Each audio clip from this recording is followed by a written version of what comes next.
Hey guys, and welcome back again sa Happy Tommy Channel. Ayan nga guys, panibagong araw at kakaibang recipe na naman ang ating ipapahagi sa inyo.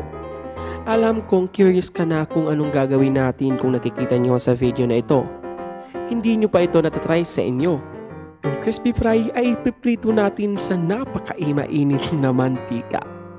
Ayan guys, so kung curious ka na, tapusin tong video hanggang sa huli, mag-subscribe ka na at simulan na natin ang pagluluto pagkatapos ng ating intro. Tara na!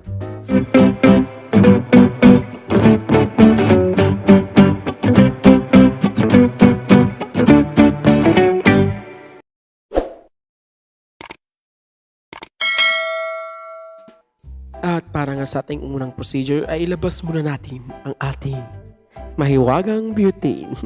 And then sindihan lang natin ito dahil sira na. Pagkatapos ilabas na din natin ang ating mahiwagang frying pan. Antayin lang natin ito na uminit bago natin ilagay ang ating oil. Di ba napakasosyal? Ayan guys, sa ating recipe na ito ay nakuha ko lang kay Ate Joy Nerit. So mag-subscribe kayo sa kanyang channel guys. At para sa mga nagtatanong kung saan ko nabili ang ating mahiwagang butane, ay meron yan sa Lazada at Shopee. Search na lang butane gas stove for camping. Ayan na nga guys, yung ating crispy fry ay iprito na natin sa ating mainit na mantika. Disclaimer lang guys, hindi ito sponsored ng crispy fry. Kaya baka naman, Ajinomoto, kotang-kota na kayo, naka 3.1 million views na kayo sa ating crispy fry at egg. Kaya baka naman, one call away lang ako. Ayan guys, mix lang natin ito ang ating crispy fry.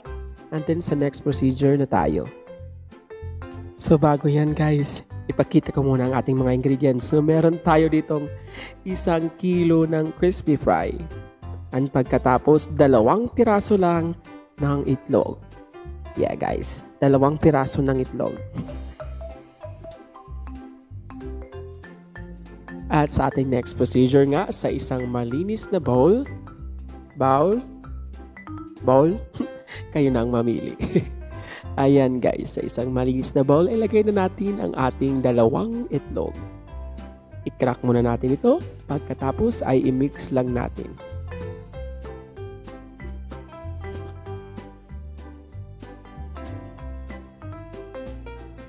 So mix lang natin hanggang mag-combine yung ating egg yolk at ang ating egg white. At pag na-mix na, ilagay na natin ang 1 kilo ng crispy fry. So huwag natin lahatin, ibuhos ang ating crispy fry. Magtira tayo ng konti, hindi ba guys? Tulad lang yan guys sa pag-ibig. Huwag natin ibuhos lahat. Huwag natin ibigay lahat. Magtira tayo sa ating sarili. Joke lang yun.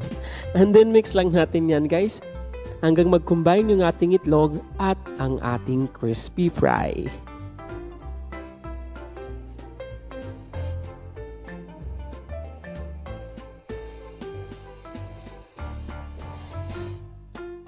And then pag nag-combine na nga yung ating itlog at ang ating crispy fry, ay ilagay na natin ang ating main ingredients, ang ating manok. Diba? Shock kayo? So, ayan guys.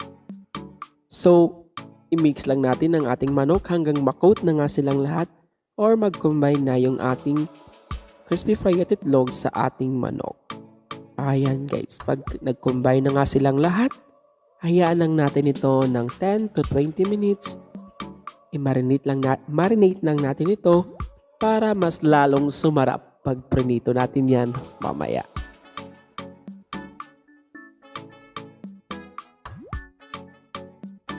So after 10 to 20 minutes ng pagmamarinate, ay pwede na tayong magprito.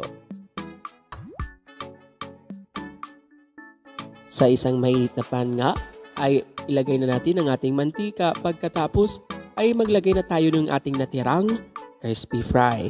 Alam kong nabudol kita, ang akala mo ay ipiprito lang natin ang crispy fry. Pero meron ka namang matututunan dito. Alam nyo ba guys, pag dinagyan natin ng crispy fry yung ating oil, ay nagiging crispy yung ating manok. Kaya nga crispy fry dahil crispy. Ayan guys. So, Pag nalagyan na natin, pag ganyan na yung kulay yung ating oil, ay ilalagay na natin ang ating mga manok. So ayan guys, ang ating gagamitin na apoy lang dito ay low to medium heat lang para hindi agad masunog ang ating mga manok. So lutuin lang natin ito ng 5 to 10 minutes. So antayin lang natin ito na mag-golden brown yung other side nito bago natin ito i-flip.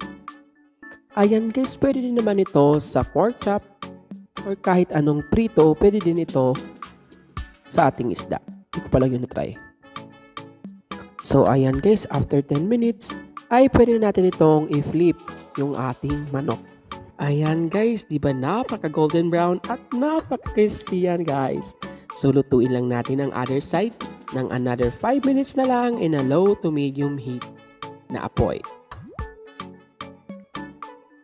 So after 5 minutes at mukhang luto na nga yung ating manok, i-drain lang natin ito sa ating strainer, palamigin at ready to serve na ito.